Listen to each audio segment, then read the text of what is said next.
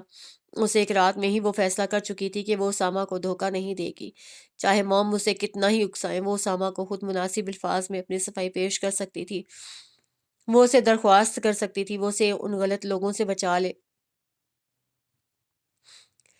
صبح نماز کے بعد دعا میں بھی اس نے رب کریم سے یہی التجا کی تھی، اور اسے پورا یقین تھا خدا اس کی فریاد کو رد نہیں کرے گا۔ اپنے راستوں پر چلنے والوں کا وہ خود مددگار ہو جایا کرتا ہے۔ بلا شبہ رسم کے مطابق اسامہ اسے موم کی طرف ملوانے کو لایا تو اس کے انداز میں واضح بے دلی تھی۔ موم نے اس سے نگاہوں ہی نگاہوں میں کچھ سوال کیے تھے، مگر وہ نظریں چرا گئی تھی اور موم اتنی جذبز ہوئیں کہ اپنی جگہ پر پہلو بدل کر رہ گئی تھیں۔ جبھی انہوں نے بہانے سے اسے وہاں سے ہٹا دیا تھا۔ عبیر بیٹا دیکھنا ذرا، اینا نے ابھی تک چائے کیوں تیار نہیں کرائی؟ وہ جانتی تھی بات بنتی نہ دیکھ کر انہوں نے اسے سمجھدار اور عیار بیٹیوں کے نرغے میں دیا ہے، جو لازماً اس سے اصل بات اگلوائیں۔ جب بھی وہ کسی قدر ڈسٹرب ہوئی تھی، اسامہ کے سامنے انکار کی پوزیشن میں بھی نہیں تھی، اسی لیے اٹھ کر باہر تو آ گئی، مگر رینا کے پاس جانے کا اس کا قطعی ارادہ نہیں تھا۔ مگر وہ سب تو جیسے اس کی طاق میں تھیں، اسے باہر آتے ہی دبوچ کر گویا سوالات کی بوچھاڑ کر دی تھی۔ کیا کچھ ہاتھ آیا؟ تم نے اس کی جائیداد اور بینک بیلنس وغیرہ کی معلومات لی ہیں؟ اسامہ نے رونمائی میں کیا دیا؟ وہ ساتھ لے آنا تھا، ظاہر ہے قیمتی چیز ہوگی، زیور بھی کسی بہانے سے اٹھا لاتی ہیں، اسی طرح تو کرنا ہوتا ہے، کیا پتہ تم کتنی دیر وہاں ہو۔ وہ لا تعلق بنی ہونٹ بھینچے سلگتی آنکھیں جھکائے کھڑی رہی، گویا تہیا کر لیا تھا ان کی کسی بات کا جواب نہیں دینا۔ جبھی سارا کو جیسے آگ لگ گئی تھی۔ تم ہمارے ساتھ تم ہمارے ساتھ ہاتھ نہیں کر سکتی، یاد رکھو تم ہر لحاظ سے ہمارے رحم و کرم پر ہو، تمہاری حیثیت بہرحال کسی کٹ پتلی سے زیادہ نہیں ہے جس کی ڈور ہمارے ہاتھ میں ہے۔ پارسائی کا ڈرامہ رچانے کی ضرورت نہیں، بس جتنی جلدی ہو سکے اپنا مقصد حاصل کرو، ہم زیادہ انتظار نہیں کر سکتے۔ اور سنو، کوشش کرنا اس اسامہ سے دور رہنے کی، ایسا نہ ہو کہ وہاں سے لوٹو تو اس کے بچے کی زنجیر تمہارے قدموں میں پڑ چکی ہو۔ ابارشن وغیرہ کے جدید طریقہ کے باوجود فگر کا ناس ہو جایا کرتا ہے۔ تم سمجھ رہی ہو نا میں کیا کہہ رہی ہوں؟ سارا نے غصے میں اسے گھورتے ہوئے ٹھوکا دیا تھا۔ وہ پتھر کی مورتی کی طرح بے تاثر نظروں سے اسے تکے گئی۔ موم چائے کا کہہ رہی ہیں۔ کچھ دیر بعد وہ بولی تو اس کا لہجہ اس کے چہرے کی طرح سپاٹ تھا، یوں جیسے ان کی کسی بات کو سرے سے سنا ہی نہ ہو۔ اپنی بات مکمل کر کے وہ ان کی تلملاہٹ دیکھنے کو رکی نہیں تھی۔ پلٹ کر کچن سے نکلی تو اسامہ کو دروازے کے باہر موجود پا کر اسے لگا تھا کسی نے یکلخت زمین اس کے قدموں تلے سے کھینچ لی ہو۔ کون ہو تم؟ میں صرف سچ سننا چاہوں گا، یاد رکھنا اگر تم نے غلط بیانی کی تو میں تمہیں زندہ زمین میں بھی گاڑ سکتا ہوں۔ اس کا چہرہ اسامہ کے سخت ہاتھوں کی بے رحم گرفت میں تھا، وہ لہجہ اتنا صفاق و سنگین تھا جبکہ چہرے کے تنے ہوئے عضلات اس کے قہر و غضب کے گواہ تھے۔ عبیر کی تو اسی وقت روح قبض ہو گئی تھی، گویا جب اس نے کچن کے باہر اسامہ کو موجود پایا تھا وہ بے قصور ہوتے ہوئے بھی اس کے عتاب کا نشانہ بننے کو رہ گئی تھی۔ وہ اسے واپس لے کر آیا تو بیڈ روم میں آنے تک پتہ نہیں کیسے خود پر ضبط کے کڑے پہرے بٹھائے رکھے تھے۔ اس کے بعد وہ کوئی وحشی جنونی انسان تھا جو عبیر کے منہ سے آہوں اور کراہوں کی صورت نکلتے سج پر آپے سے باہر ہوتا اسے تشدد کا نشانہ بناتا رہا تھا۔ عبیر کے دل و دماغ پر مجرمانہ بوجھ دھرا تھا جب بھی اس نے کچھ چھپائے بغیر سب کچھ اس کے سامنے کھول کر رکھ دیا تھا، مگر جب اسے اپنی صفائی پیش کرنی چاہی تبھی وہ بفر اٹھا۔ تو یہ پلان تھا تمہارا جس کے تحت تم نے مجھ سے شادی کی؟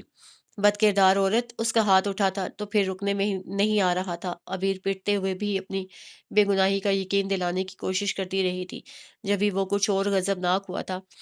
تم نے دھوکہ دیا مجھے، اسامہ ملک کو۔ How dare you! وہ جیسے توہین سے پاگل ہو رہا تھا۔ نہیں، میں تو آپ سے شادی بھی نہیں کرنا چاہتی تھی۔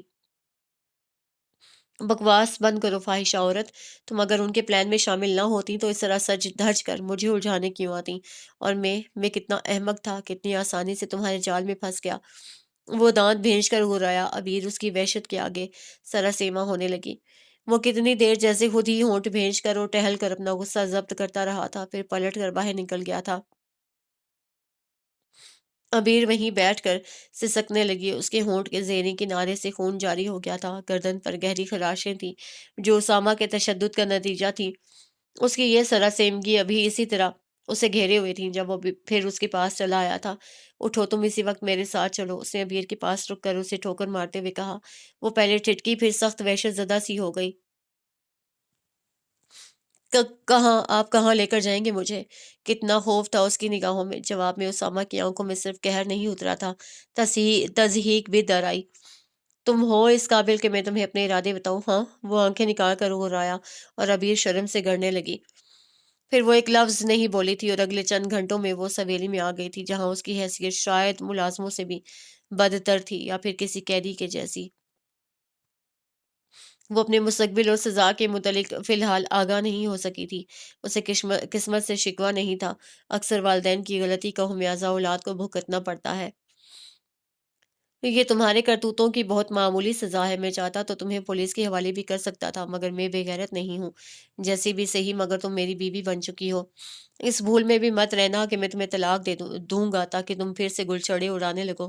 یہ ہے وہ جگہ جہاں تمہیں اپنی زندگی کے باقی ماندہ دن گزارنے ہیں۔ وہ اسے حویلی کے جس کمرے میں لے کر آیا تھا اس میں زندگی کی ہر سہولت تھی، مگر باہر کی دنیا سے رابطے کو ایک کھڑکی تک نہیں تھی۔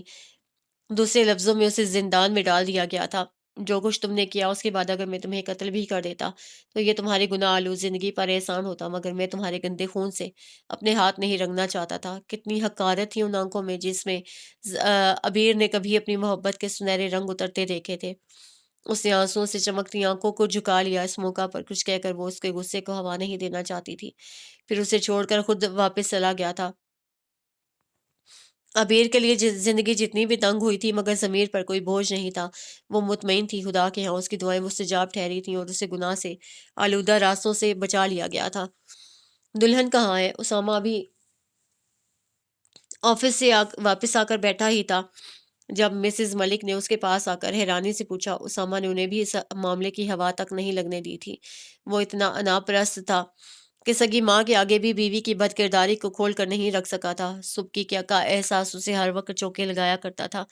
یہ خیال کہ اسے کتنی آسانی سے ٹریپ کر لیا گیا تھا اسے اکثر جنون سے دوچار کرنے لگتا۔ عبیر کو گاؤں والی حویلی میں چھوڑنے کے بعد اس نے اپنا اثر و رسوخ استعمال کرتے ہوئے عبیر کی ماں اور بہنوں کو حوالات میں بند کرا دیا تھا۔ اس کا ارادہ ان کے خلاف تمام ثبوت اکٹھے کر کے سخت سزا دلوانے کا تھا، مگر بزنس کے سلسلے میں اسے کچھ دنوں ملک سے باہر جانا پڑا تھا۔ اس کی اجلت اور کوشش کے باوجود یہ ٹور طوالت اختیار کر گیا تھا۔ واپس آنے پر سب سے پہلی اطلاع اسے ان عورتوں کی رہائی اور پھر اس علاقے سے بھی روپوش ہونے کی ملی، تو سوائے کافی افسوس ملنے کے وہ کچھ نہیں کر سکا تھا۔ اس کے بعد اسے فوری طور پر عبیر کا خیال آیا تھا، کہیں وہ بھی اپنی شاطرانہ فطرت کی بدولت اس کے ملازموں کو ڈانٹ دے کر فرار نہ ہو گئی ہو۔ اس خدشے کے پیش نظر اسامہ نے حویلی رابطہ کیا تھا۔ ملازمہ سے بات چیت کر کے عبیر کی طرف سے خیر کی خبر سن کر قدرے اطمینان بھی نصیب ہوا، مگر مما کے سوال نے اسے پھر سے جزوز کر دیا تھا۔ آپ بولتے کیوں نہیں اسامہ؟ میں تو سمجھی آپ عبیر کو اپنے ساتھ لے کر گئے ہو۔ اگر وہ آپ کے ساتھ نہیں گئی تو پھر کہاں ہے؟ مسز ملک سوال پر سوال کر رہی تھی۔ اسامہ کے چہرے کے عضلات تناؤ کا شکار ہو کر رہ گئے۔ مر گئی ہے وہ، آپ آئندہ اس کا تذکرہ نہیں کریں گی، اوکے؟ اس نے سرخ آنکھوں سے انہیں دیکھتے ہوئے کہا اور ایک جھٹکے سے اٹھ کر وہاں سے چلا گیا۔ مسز ملک حیران پریشان سی کھڑی رہ گئیں۔ یہاں عبیر کی فیملی کے متعلق بھی عجیب و غریب باتیں سننے کو ملی تھیں کہ پولیس ان عورتوں کو پکڑ کر تھانے لے کر گئی تھی۔ مسز ملک اگلے دن صورتحال جاننے کو وہاں پہنچی تو وہاں وہ ملازمہ ملی تھی جو صفائی ستھرائی پر مامور تھی۔ اسی سے مسز ملک کو بس اتنا پتہ چل سکا تھا کہ وہ تینوں لڑکیاں اور ان کی ماں صبح ہمیشہ کے لیے وہاں سے جا چکی تھیں۔ تبھی مسز ملک کی پریشانی گھبراہٹ میں بدل گئی تھی۔ کہاں چلی گئیں؟ مطلب کچھ پتہ ہے تمہیں؟ انہوں نے مضطربانہ سوال کیے تھے۔ جواب میں ملازمہ نے رازداری سے ان کے نزدیک ہو کر جو کچھ کہا تھا وہ انہیں پریشان کر گیا تھا۔ ملازمہ کے مطابق بیٹیوں کے ذریعے مالدار لوگوں کو لوٹنا ان کا پیشہ تھا۔ ملازمہ ان سے ہمدردی بھی کرتی رہی تھی۔ آپ کو رشتہ کرنے سے قبل اچھی طرح چھان بین کرنی چاہیے تھی بیگم صاحبہ، مگر وہ لوگ اس طرح کے لگتے تو نہیں تھے۔ تمہیں یقیناً غلط فہمی ہوئی ہوگی۔ انہوں نے اپنے تئیں بات ختم کر دی تھی، مگر بات ختم نہیں ہوئی تھی کہ پھر یہ بات انہوں نے ملازمہ کے علاوہ دیگر لوگوں کے منہ سے بھی سنی تھی۔ معزز بیگمات باقاعدہ ان سے افسوس کرنے آئی تھیں اور ان ناکردہ گناہوں کی ایک طویل فہرست عبیر کے خاندان سے منسوب ہوتی چلی گئی تھی۔ مسز ملک اپنے طور پر یہ فیصلہ کر چکی تھیں عبیر کو اسامہ سے طلاق دلوا کر فارغ کرنے کا۔ اس نے نماز کے بعد دعا کو ہاتھ بلند کیے تو پلکوں پر آنسو جگنو بن کر چمکنے لگے تھے۔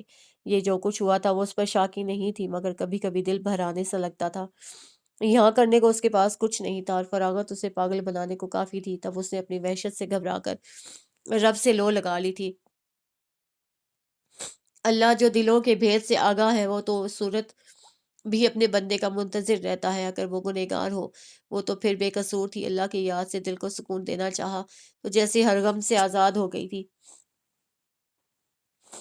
پہلے جو ہر وقت دل کو دھڑکا لگا رہتا تھا اسامہ کے کسی بھی انتہائی فیصلے کا، اب اس سے بھی گویا چھٹکارا مل گیا تھا۔ دروازہ کھلنے کی آواز پر اس کے سکون میں فرق نہیں آیا۔ ملازمہ جس کے ذمہ اس کا کھانا پہنچانا تھا، وہ اس کے دروازے کی چابی کی بھی مالک تھی۔ اس نے سکون سے دعا مانگی تھی، پھر منہ پر ہاتھ پھیر کر اٹھتے ہوئے جائے نماز طے کرنے لگی۔ سلیقے سے اوڑھے دوپٹے کے ساتھ اسے جیسے ہی رخ پھیرا، نواڑی پلنگ کی بیک سے ٹیک لگائے اپنی ہی سمت متوجہ اسامہ کو روبرو پا کے وہ اپنی جگہ جیسے ساکن کھڑی رہ گئی تھی۔ اسامہ نظریں اسی پر جمائے اٹھ کر اس کے نزدیک آ گیا۔ عبیر کی صرف نظریں نہیں جھکی، دل بھی دھڑک اٹھا۔ بہت اچھا کر رہی ہو، خدا سے معافی مانگ کر اپنے گناہ بخشوا رہی ہو، مگر یاد رکھنا میں تمہیں کبھی معاف نہیں کروں گا۔ سگریٹ ہونٹوں سے نکال کر جوتے تلے مسلتے ہوئے اسے سرد آواز میں جتلایا۔ عبیر نے جواب میں چپ سادے رکھی تو اسامہ کو اس کا یہ سکوت زہر آلود کرنے لگا۔ کیا ثابت کرنا چاہتی ہو تم کہ میری باتوں سے تمہیں کوئی فرق نہیں پڑتا؟ اسامہ نے گھراتے ہوئے ایک دم اس کی گردن دبوچ لی تھی۔ عبیر اس کی گرفت میں زور سے پڑپڑائی۔ مجھے معاف کر دیں اسامہ، میں بکواس بند رکھو، سمجھی؟ اس نے نفرت زدہ انداز میں اسے جھٹک دیا تھا۔ وہ صوفے پر جا کر گری، سر صوفے کی ہتھی سے جا لگا تھا۔ زمین آسمان جیسے اس کی نظروں میں گھوم گئے تھے، مگر آزمائش ختم نہیں ہوئی تھی۔ ساجدہ بتا رہی تھی تم پریگننٹ ہو، بتایا کیوں نہیں تم نے مجھے؟ وہ کڑے تیوروں سے اسے گھور رہا تھا۔ عبیر کے اوسان خطا ہونے لگے۔ وہ کہہ نہیں سکی اس نے ایسا کوئی اختیار دیا تھا اسے، نہ سہولت، مگر زبان تو جیسے گنگ تھی، خوف سے، مجبوریوں سے۔ مجھے یہ بچہ نہیں چاہیے، سن رہی ہو تم؟ جہنم واصل کرو اس گناہ کی پیداوار کو۔ جی؟ عبیر کی آنکھیں حیرت و خوف سے پھٹ سی گئیں۔ اسامہ کے تاثرات مزید خوفناکی سمیٹ لائے تھے۔ ایسے کیا دیکھ رہی ہو مجھے جیسے بہت بڑا کارنامہ انجام دیا ہو؟ وہ دانت بھینج کر بولا تھا، اس کے لہجے میں ایسی تپش تھی جس کی آنچ روح تک سلگا رہی تھی۔ یہ ناجائز بچہ نہیں ہے کہ میں اسے ضائع کروا دوں، اور اس کی بات اسامہ کے اٹھے ہوئے ہاتھ کی بدولت ادھوری رہ گئی تھی۔ اس کا ہاتھ اس انداز میں ابیر کے چہرے پر پڑا تھا کہ اس کے ہونٹ اور ناک سے ایک ساتھ خون چھلک پڑا تھا، مگر اسامہ کی آنکھوں سے پھر بھی نفرت کی چنگاریاں سی پھوٹ رہی تھیں۔ مجھے سبق پڑھانا چاہتی ہو؟ مجھے؟ بدبخت عورت، کیا سمجھتی ہو خود کو؟ مجھے کیا پتا مجھ تک آنے سے قبل تم کتنے مردوں کے دل بہلانے کا کام کر چکی تھی۔ یہ کس کا گناہ ہے جسے تم میرے سر تھوپنا چاہتی ہو؟ تم جیسی بدگماش عورتوں کے سب ہتھ کنڈوں سے بخوبی آگاہ ہوں میں۔ اس کا لہجہ اس کی نظروں سے زیادہ شدید اور بے لحاظ تھا۔ ابیر گال پر ہاتھ رکھے کچھ دیر اسے دیکھتی رہی تھی، پھر جانے کیا ہوا تھا، وہ خوف و بے بسی جیسے کہیں گم ہو گئی۔ اس کی جگہ طیش اور غیظ و غضب نے لے لی۔ کوئی بجلی سی چمکی تھی اور اس نے آگے بڑھ کر اسامہ کا گریبان پکڑ لیا تھا۔ کیا سمجھتے ہو تم خود کو کہ تم بہت پارسا ہو اور میں بد کردار عورت ہوں؟ ہاں، میں نے بتایا تمہیں، اپنی صفائی بھی دی۔ یہ تھی میری پارسائی کی نشانی۔ تم نے جو سلوک کیا میرے ساتھ میں نے اسے خاموشی سے سہ لیا۔ یہ تھی میری نیک تنیت کا اظہار۔ جو بدگماش عورت ہوتی میں تو یہ چار دیواری، یہ بند دروازے میرا راستہ نہیں روک سکتے تھے۔ سمجھے تم؟ میں نے سب کچھ سہا صرف اس لیے کہ تم حق بجانب تھے، اور میرے دامن پر میرے اپنوں کے کردار کے داغ تھے۔ کیچڑ میں کھلنے والا کور چاہے پاکیزہ ہو مگر مشکوک ضرور رہتا ہے۔ میں بھی اپنی صفائی پیش کرنے کو ثبوت نہیں لا سکتی۔ جو بات گھن گرج سے تلخی سے شروع ہوئی تھی، اس کا اختتام پھر اس کے آنسوں پر ہوا تھا۔ وہ جیسے تھک گئی تھی اور بری طرح روتے ہوئے اسے چھوڑ کر فاصلے پر ہو گئی تھی۔ اسامہ کچھ دیر اسے روتے دیکھتا رہا تھا، پھر کچھ کہے بغیر پلٹ کر باہر چلا گیا۔ ابیر وہیں بیٹھ کر بے آواز آنسوؤں سے روئی گئی تھی۔ اس کے کمرے میں بے حد اندھیرا تھا، باہر موسم اپنی شدتوں پر تھا۔ طوفانی ہواؤں کے جھکڑ سے درختوں کی ٹہنیاں ٹوٹ کر گر رہی تھیں۔ بارش کی بوچھاڑ کھلی کھڑکی سے ہوا کے زور پر اندر آتی اور کمرے کے ایک حصے کو بھگو جاتی۔ بادل کی گرج، بجلی کی چمک اس کمرے کے اندھیرے کو نگل کر چند لمحوں کو اس کے حد و حال کو عیاں کر جاتی۔ وہ بیڈ پر بالکل ساکن لیٹا ہوا تھا، مگر اس کے وجود کے اندر باہر موسم جیسی بے چینی، اضطراب اور وحشت تھی۔ سماعتوں میں بار بار روتی سی سکتی آواز کی باز گزشت گونجتی تھی۔ جو سزا تم نے مجھے سنائی میں نے بلا حیل و حجت قبول کر لی۔ یہ تھی میری پارسائی کی نشانی۔ تم نے جو سلوک میرے ساتھ کیا اسے میں نے خاموشی سے سہ لیا۔ یہ تھی میری نیک تینت کا اظہار۔ جو بدگماش عورت ہوتی میں تو یہ چار دیواری، یہ بند دروازے میرا راستہ نہیں روک سکتے تھے۔ اسامہ نے اپنی جگہ اضطراب کی کیفیت میں پہلو بدلا اور چہرے کا رخ پھیر کر کھڑکی کے باہر دیکھا۔ اس کا ذہن بہکا تھا اور وہ منظر روشن ہونے لگا جب اس نے پہلی بار اس لڑکی کو دیکھا تھا۔ ہر انداز میں گریز، چاہے وہ جھکتی پلکیں ہو یا پھر اس کے سامنے اور توجہ پر کنفیوژن میں ہونٹوں کو دانتوں سے کچلنا۔ شادی کی رات بھی اس کی حیا آمیز گھبراہٹ زدہ انداز میں اتنا فطری تاثر تھا کہ وہ انداز از خود اس کی پارسائی و پاک دامنی کے گواہ بن گئے تھے۔ کیا وہ سچ کہہ رہی تھی؟ مگر کیسے؟ اتنی بری اور غلط عورتوں کے درمیان وہ خود کو کیسے انچھوئی رہ گئی؟ اسے خود سے سوال کیے تھے اور بے چین سا ہو کر ٹہلنے لگا۔ سگریٹ کے کش لیتے، دھواں بکھیرتے وہ صرف اسے ہی سوچتا رہا۔ اس میں شک نہیں تھا کہ وہ اس سے محبت کرنے لگا تھا۔ یہی محبت اسے دل میں گنجائش رکھنے اور درگزر سے کام لینے پر اکسا رہی تھی۔ مگر اس کی میل ایگو کو یہ بھی ہرگز گوارا نہیں تھا کہ اس کی بیوی کا کردار داغدار ہو، چاہے محبت سے ہی، مگر وہ اپنی شریک حیات کو اس کی بد کرداری کے ساتھ قبول کرنے کا حوصلہ خود میں نہیں پاتا تھا۔ وہ اتنی مطمئن کیوں تھی؟ اسے تو اس قید خانے میں پاگل ہو جانا چاہیے تھا، مگر اس کے برعکس وہ ریلیکس نظر آتی تھی۔ کیا یہ بھی ڈرامہ ہے؟ محض مجھے مزید دھوکہ دینے کو؟ اسے ایک نئی بات سوچی اور دماغ کی رگیں کھینچتی ہوئی محسوس کرنے لگا۔ اگر تم غلط ہو، قصوروار ہو تو میں تمہیں معاف نہیں کروں گا، یہ طے ہے، چاہے مجھے اپنے دل کو خود اپنے پیروں تلے کیوں نہ کچلنا پڑ جائے۔ اس نے سوچا تھا اور جیسے یہ حتمی فیصلہ کر کے کسی قدر مطمئن ہوا تھا۔ ایک ہفتہ بعد وہ پھر اس کے سامنے بیٹھا تھا۔ پچھلی بار اس کو روبرو پا کے ابیر کے چہرے پر پہلے حیرت اتری تھی، پھر خوف۔ البتہ اسے وہاں نارمل انداز میں چلتے پھرتے سوتے اٹھتے دیکھ کر جو چیزوں سے سب سے زیادہ شدت سے نوٹ کی تھی وہ اس کا اطمینان، یعنی وہ اس ماحول سے، اس سزا سے پریشان تھی، نہ ہی وحشت زدہ۔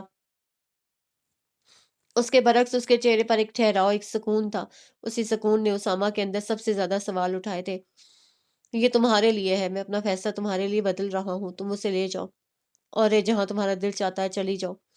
اسامہ نے اپنے ہمراہ لایا بریف کیس اس کے سامنے رکھ کر کہا۔ اس کے لہجے میں سنجیدگی تھی، بے پناہ سنجیدگی۔ ابیر جس کے چہرے پر ابھی کچھ دیر قبل اسے روبرو پا کے بے ساختہ خوشی اور حجاب آمیز تاثر ابھرا تھا، امید کی روشنی سے آنکھیں جگمگائی تھیں۔ یہ امید اس کے حوالے سے کچھ بھی اچھا ہونے کی امید کی تھی، کسی گنجائش کی امید تھی۔ اس چہرے پر اس کی بات سن کر پہلے غیر یقینی اور دکھ اترا، پھر بتدریج خوف، وحشت اور سراسیمگی چھاتی چلی گئی تھی۔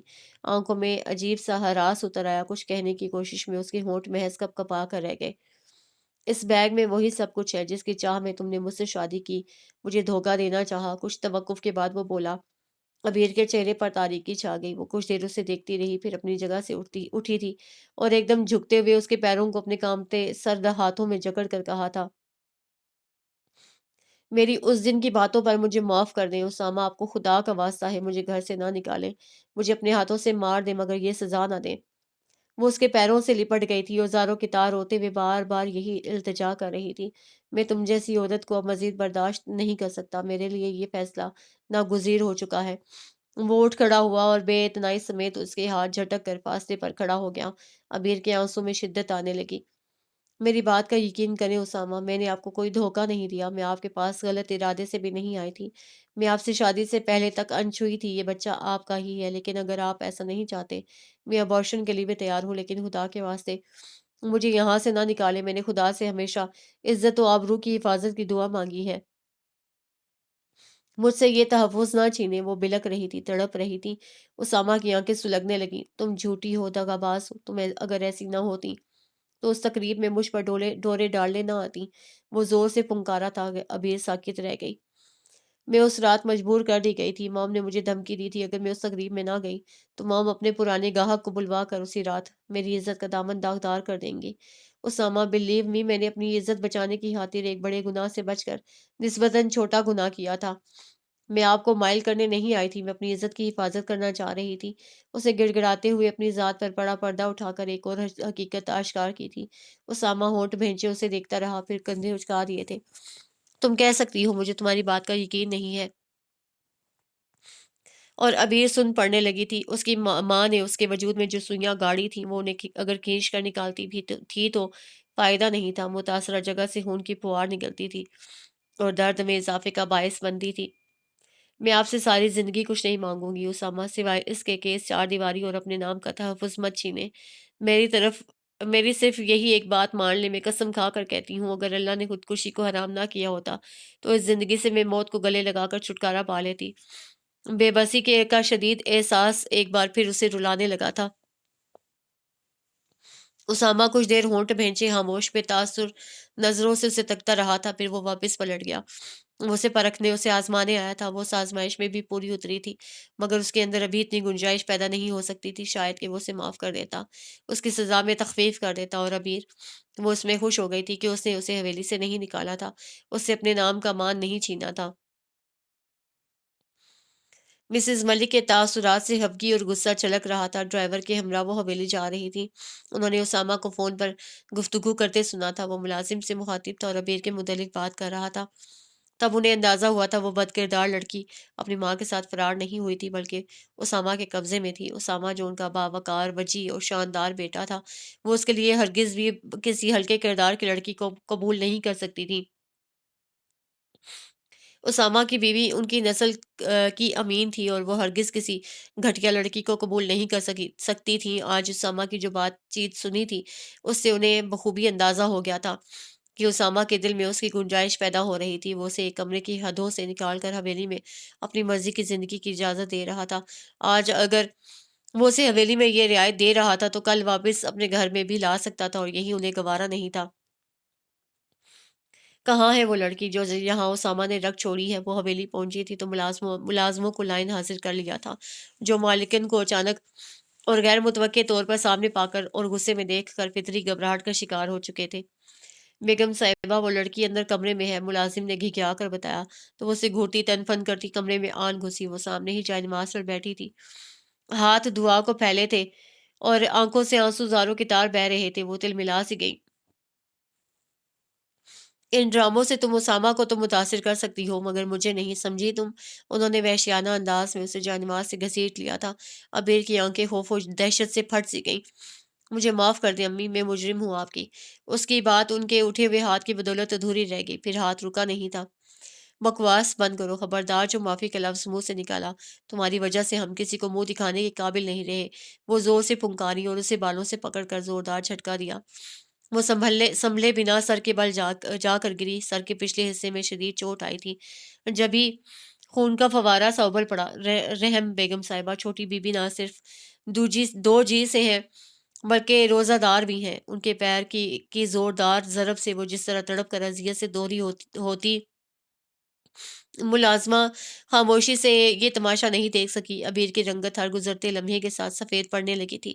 مسز ملک نے تند نظروں سے عبیر کو دیکھا تھا، پھر بغیر تنفر بھرے انداز میں منہ پھیر لیا۔ روزے اور نماز سے کالے کرتوت نہیں چھپائے جا سکتے، بہرحال جتنی جلدی ہو سکے دفع ہو جانا یہاں سے۔ اسامہ کے لیے لڑکیوں کی کمی نہیں ہے، بہتر ہوگا تم بھی اپنی ماں بہنوں کے ساتھ جا کر ان کا کاروبار چمکاؤ۔ ان کے لہجے میں حقارت بھری ہوئی تھی۔ عبیر کو سب سے زیادہ تکلیف اسی بات پر ہوئی تھی، جبھی کچھ دیر قبل کی ذلت اور سسکی کے ساتھ تکلیف بھی فراموش کر کے ان کے آگے دونوں ہاتھ جوڑ کر گڑ گڑا پڑی تھی۔ میں بے قصور ہوں، خدا کی قسم میرا یقین کریں، مجھے کچھ نہ دیں، اس گھر سے نہ نکالیں، چاہے ملازم کی حیثیت سے رہنے دیں۔ آپ کو خدا کا واسطہ ہے۔ زاروں کی طرح رو رہی تھی۔ مسز ملک نے پرسوچ اور جانچتی نظروں سے اسے دیکھا۔ وہ سر تپا کانپی تھی اور رحم طلب نظروں سے انہیں دیکھتی رہی تھی۔ انہوں نے ہونٹ بھینچے اور منہ پھیر لیا۔ سعدیہ، اسے میں یہاں رہنے کی اجازت دے رہی ہوں، مگر یہ یہاں ملازم کی حیثیت سے رہے گی۔ انہوں نے حکم سنایا تھا اور واپس پلٹ گئی۔ ان کے خیال میں یہ رحم دلی کی انتہا تھی۔ بہت پرتپش اور حبس زدہ شام تھی۔ افطار میں بھی خاصا وقت تھا۔ اس کے علاوہ وہاں اکثر ملازموں کے روزے تھے۔ وہ سحر و افطار میں خود سارا کھانا بنانے کا انتظام سنبھالا کرتی تھی۔ یہ اس کا اچھا سلوک اور نرم رویہ ہی تھا کہ وہاں موجود سب ملازم اس کی عزت کرتے تھے اور اسے مالکن کی حکم عدولی کرتے ہوئے اپنے سے برتر یعنی مالکوں کی طرح توقیر کیا کرتے تو وہ شرمندہ ہونے لگتی تھی۔ اس نے شربت بنانے کے بعد فریج میں رکھا اور خود پائپ لگا کر صحن میں چھڑکاؤ کرنے لگی۔ تبھی حویلی کے اندرونی دروازے سے اسامہ اندر آیا تھا۔ پائپ عبیر کے ہاتھ سے چھوٹ گیا۔ ماں کے بعد بیٹے کے تیور پتہ نہیں کتنے برے ہوتے۔ خوف اس کی رنگت میں زردیاں بھرنے لگا۔ السلام علیکم۔ اسامہ کے نزدیک آنے پر اس کے ہونٹ کپ کپائے تھے، نظریں مجرموں کے انداز میں جھک کر قدموں سے جا ملی تھیں۔ وعلیکم السلام، کیسی ہو؟ سوال ہوا تھا اور وہ غیر یقینی اسے دیکھنے لگی۔ اتنا مشکل سوال پوچھ لیا ہے کہ یوں خوفزدہ نظر آنے لگو۔ شوہر ہوں تمہارا، سخت غسیلا ٹیچر نہیں۔ اس کا سر تھپک کر وہ خفیف سا مسکرایا۔ عبیر کا سکتہ ٹوٹا مگر حیرت ہنوز تھی۔ تم قابل بھروسہ نہیں ہو عبیر، مگر میں تمہیں موقع ضرور دینا چاہوں گا۔ پتہ نہیں کیوں مگر میں تم سے دھوکہ کھانے کو بھی تیار ہوں۔ اس کا ہاتھ پکڑ کر وہ اندر لے آیا تھا اور گہرا سانس بھر کے آہستگی سے کہہ رہا تھا۔ عبیر کی آنکھیں پانیوں سے بھر گئیں۔ اسے یقین نہیں آ سکا تھا اسامہ نے ہی کہا جو ابھی اس نے سنا۔ ممی بہت خفا ہیں مگر انہوں نے گنجائش نکالی ہے۔ میں چاہتا تو تمہیں یہاں سے نکال سکتا تھا طلاق دے کر، مگر میں ایسا نہیں کر رہا۔ معاف کرنا خدائی وصف ہے اور خدا معاف کرنے والوں کو پسند کرتا ہے۔ میں نہیں جانتا میں اتنا اعلیٰ ظرف کیوں کر بن رہا ہوں اور میں اس اعلیٰ ظرفی پر قائم رہوں گا کہ نہیں۔ تم دعا کرنا میں اس پر قائم رہ سکوں۔ وہ رسانیت سے کہہ رہا تھا۔ عبیر کی آنکھیں چھلک پڑیں۔ وہ کچھ کہنا چاہتی تھی مگر شدت جذبات سے کچھ بولا نہیں گیا۔ آنسو اس کے ہر جذبے کے مظہر بن گئے تھے۔ پیچھے پلٹ کر دیکھوں تو مجھے اپنی زندگی میں کوئی نیکی، کوئی ایسا کام نظر نہیں آتا جو میں نے خالصتاً خدا کے لیے کیا ہو۔ تم کہہ سکتی ہو یہ درگزر، یہ معافی میں نے خدا کی رضا حاصل کرنے کو دی ہے۔ وہ دلوں میں گنجائش نکالنے والا ہے۔ مجھے تمہارے معاملے میں اعلیٰ ظرفی پر قائم رکھے۔ تم دعا کرو گی نا؟ وہ سوال کر رہا تھا۔ اسی پل فضا میں مغرب کی اذان کی مقدس آواز گونج اٹھی۔ اس نے پوری آمادگی کے ساتھ سر ہلایا تھا۔ اسامہ اس کا ہاتھ پکڑ کر باہر لے آیا، وہاں جہاں سب ملازمین جمع تھے اور روزہ افطار کر رہے تھے۔ اسامہ نے پلیٹ سے کھجور اٹھا کر خود اس کے منہ میں ڈالی تھی۔ آج میرا روزہ نہیں ہے، میں گرمیوں میں روزہ نہیں رکھتا، مگر کل تم مجھے سحری کے لیے ضرور جگانا۔ وہ اسے تاکید کر رہا تھا۔ عبیر کے دل میں جیسے ڈھیروں سکون اتر آیا۔ اس کی ساری دعائیں مستجاب ہوئی تھیں، بلکہ خدا نے اسے اس کی اوقات سے بڑھ کر نواز دیا تھا۔ عید میں ابھی کچھ دن تھے مگر اسے ابھی سے عید سعید کی خوشخبری مل چکی تھی۔ گپ اندھیرا چھٹا تو سنہری دھوپ نے ہر سمت روشنی پھیلا ڈالی تھی۔ The end.